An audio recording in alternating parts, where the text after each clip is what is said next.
Thank you very much for giving me the opportunity, and I really want to thank the people that I photograph. Because of them I'm here, and for them I'm here.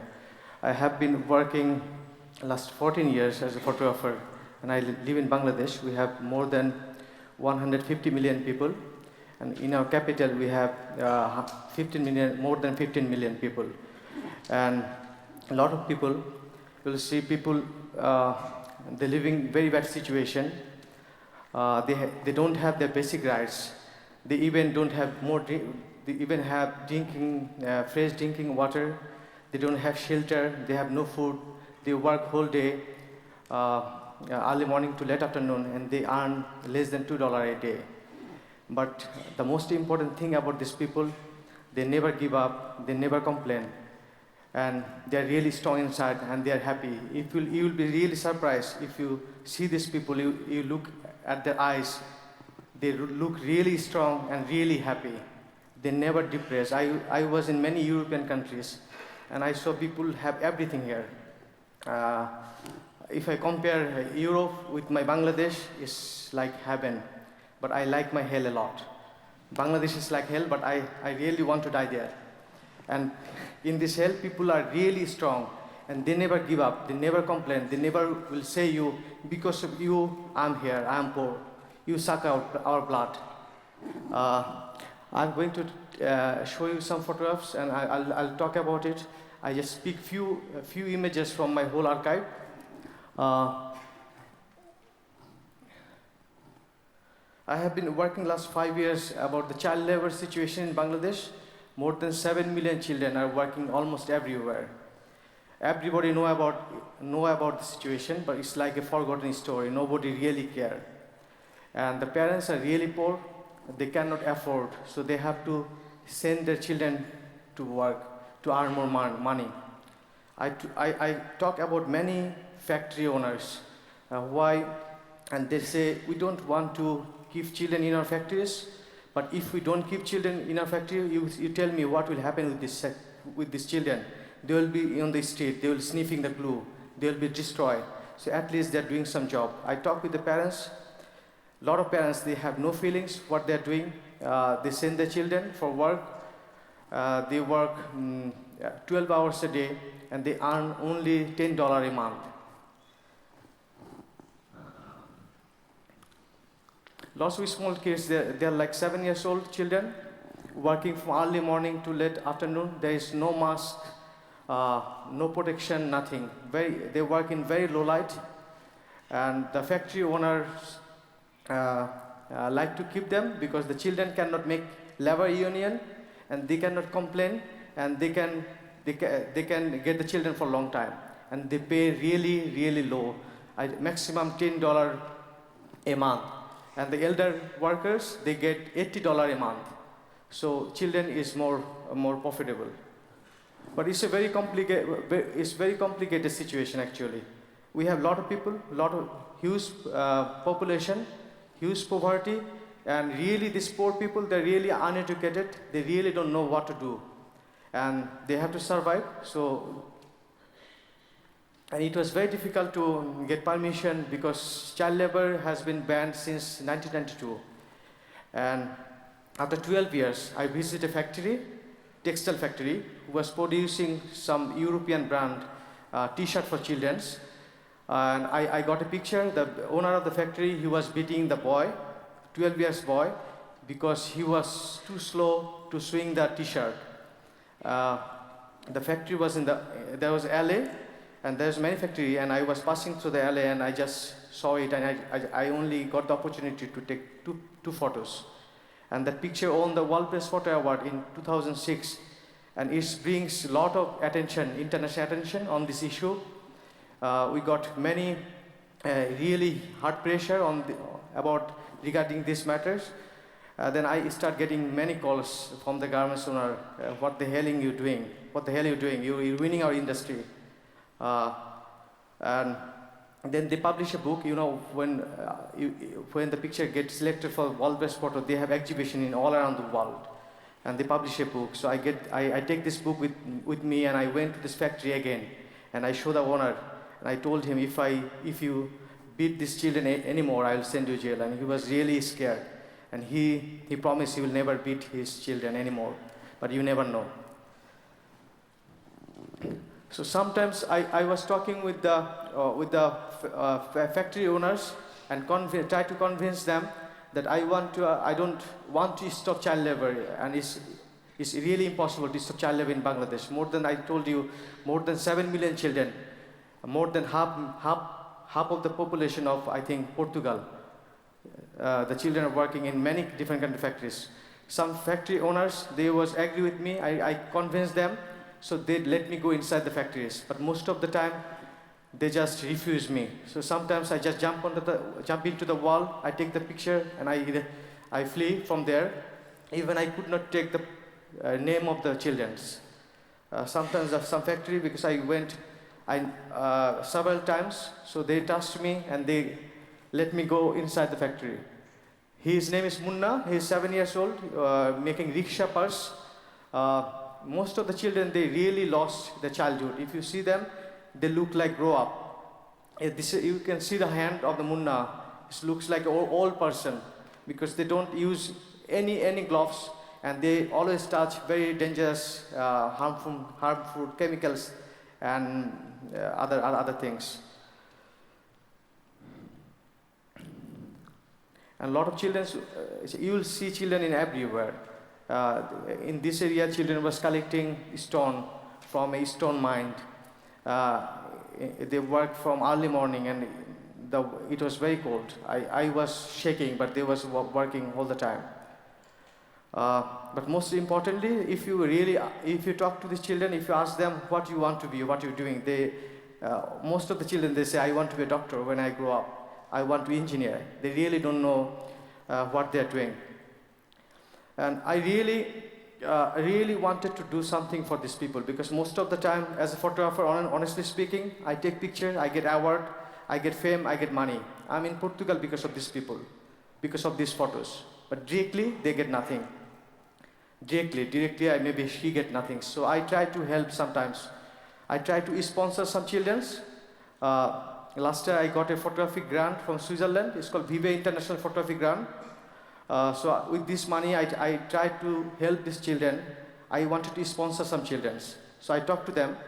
Their parents told me, we can only take your money if our children agree to go to school.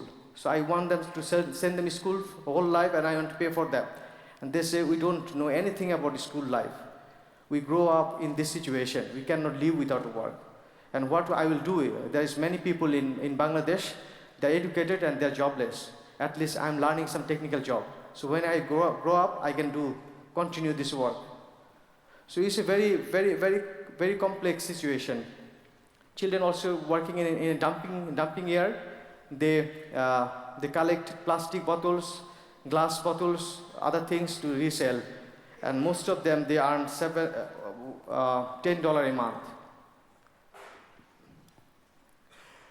I have been doing this project not for really, it's impossible to stop child labor in Bangladesh, but I really want to improve the situation. The working hours should be less, they should be good paid, they should not be beaten by their factory owners, and there is lots of NGO schools surrounding by the factories, but they never go to this school. So they should go to school at least for two hours per day. That can make a big difference.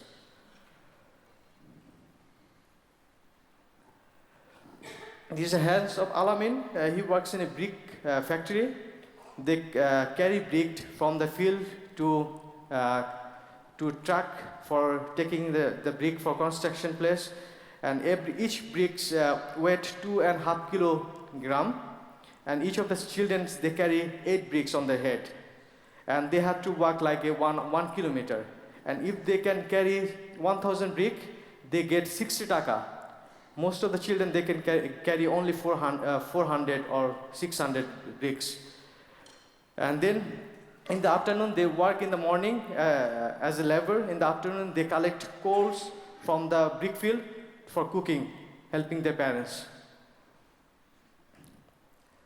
Lots of children, they're working in textile factory. In Bangladesh also, it's very difficult to really get the access into the factory. And everybody know about the situation, but nobody really care. And a lot of people, they think I'm showing the bad images from my country and giving a bad name. But it was never my intention. I love my country, and I want to show the things that need to be changed positively. That's why I'm here and showing the images. I believe it will bring more attention on these issues. And that was a picture which won the World Press Photo Award. And he was showing T-shirt for children, and he was slow, so the owner was bidding.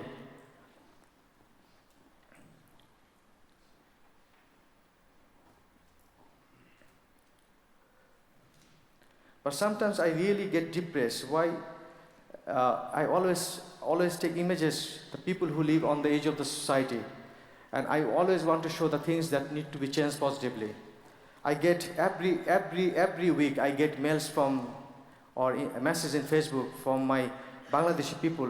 Why are you showing bad things? You should show the highest building of Bangladesh. You should show the people have BMW cars. One family, they have 3 BMW cars. Why not you showing that? We have longest beach in the world. But I always, because I never feel to take picture of that things, because I want to show the things. But it's very difficult because you always carry the story with you.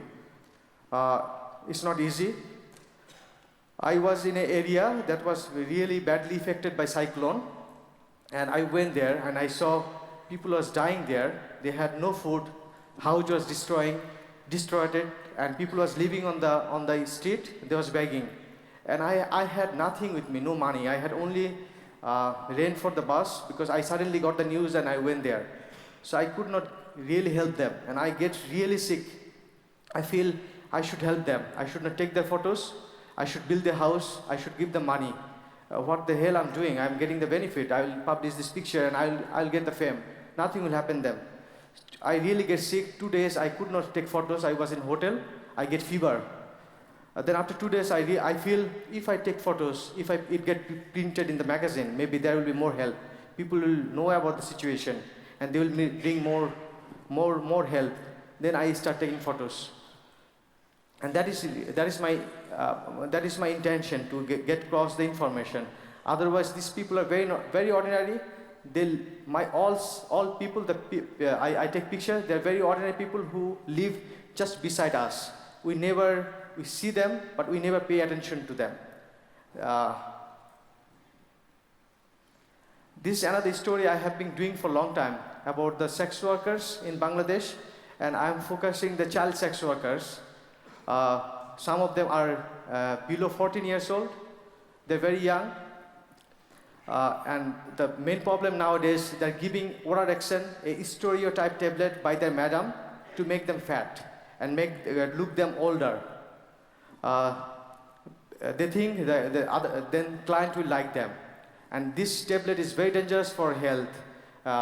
It's very, very dangerous because this tablet is for cow, make you cattle's fat. It's a tablet for cattle's. I have been doing this project in brothel. One brothel is in Faridpur, which is 200 kilometers from Dhaka. More than 800 sex workers work there. A lot of them are very young. She is Nodi, only 14 years old. She was sold by her stepmother.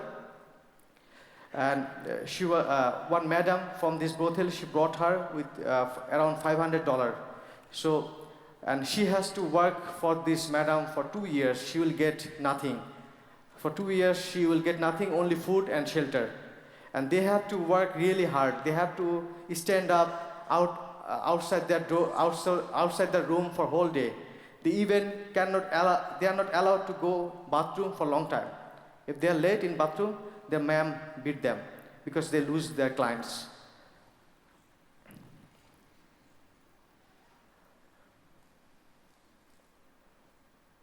And it was very difficult to take picture in this situation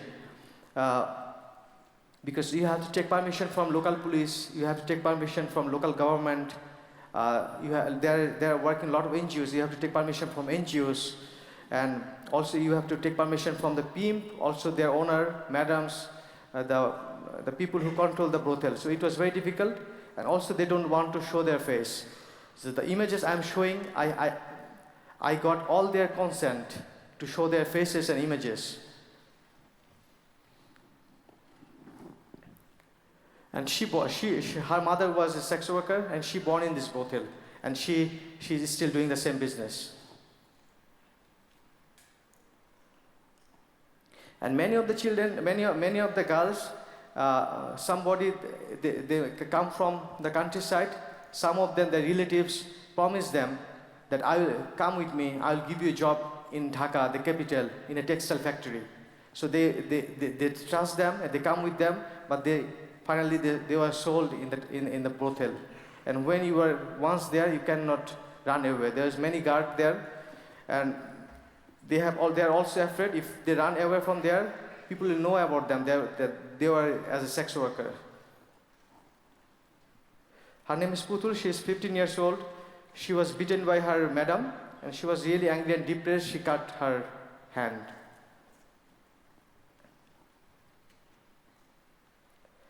And there's lots of police raid there. She was selling a young girl. She bring a young girl from a countryside and was trying to sell in the brothel, and police arrested her.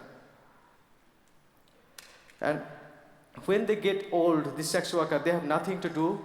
They have no family, because when they become sex worker, the family cut all the relationship with them.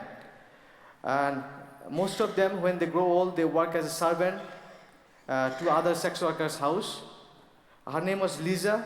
She get really emotional at the time, because she become really old and very fat, and she has no family now. She has very less client. Nobody really take care of her, and she was really emotional. So what will happen with her now? What she will go, because she has no family.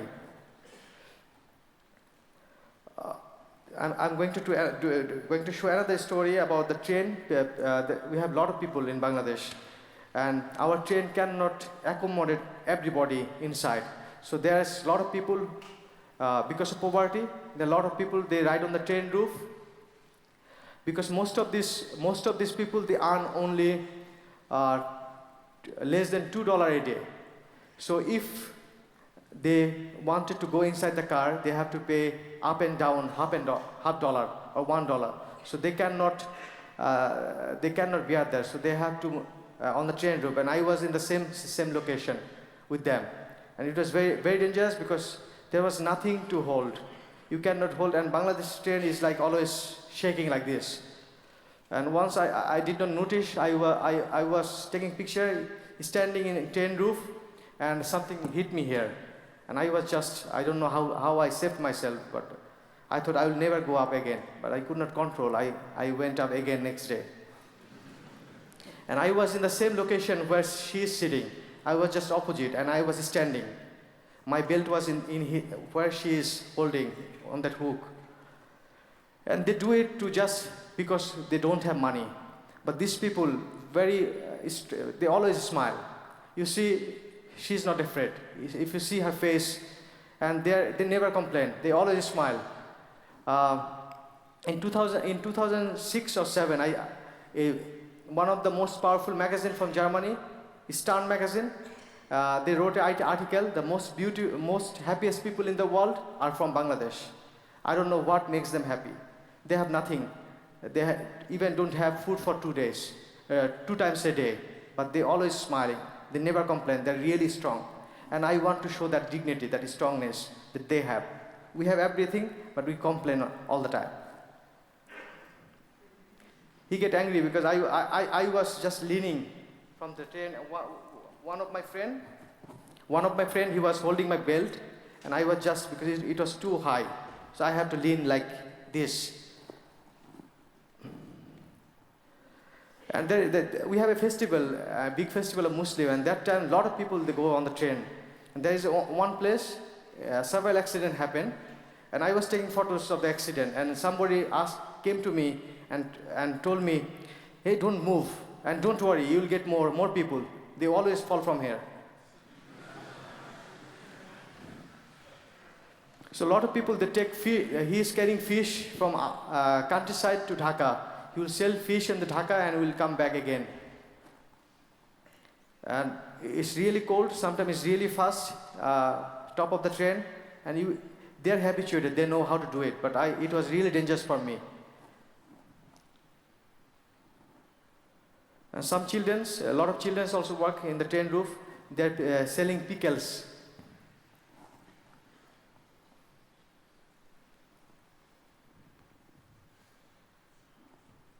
It's not working.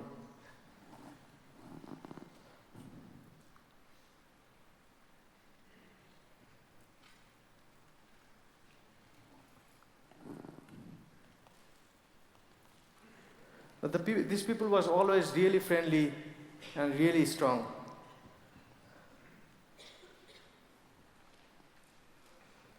We have a lot of water in Bangladesh, and that creates a huge problem. Bangladesh is only from sea level, it is 2 meters high, and every year we had big flood and cyclone, and lots of people, their houses are getting destroyed, losing everything, and they're migrating to cities. So we have now a big problem. Everyone is coming to Dhaka, and we have I think Dhaka is the most dense, one of the most dense cities in the world.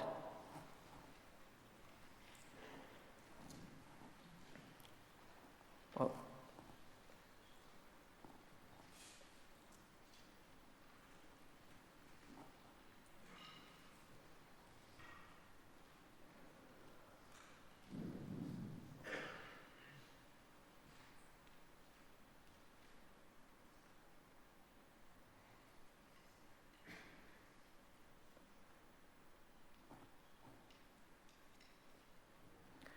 Thank you very much.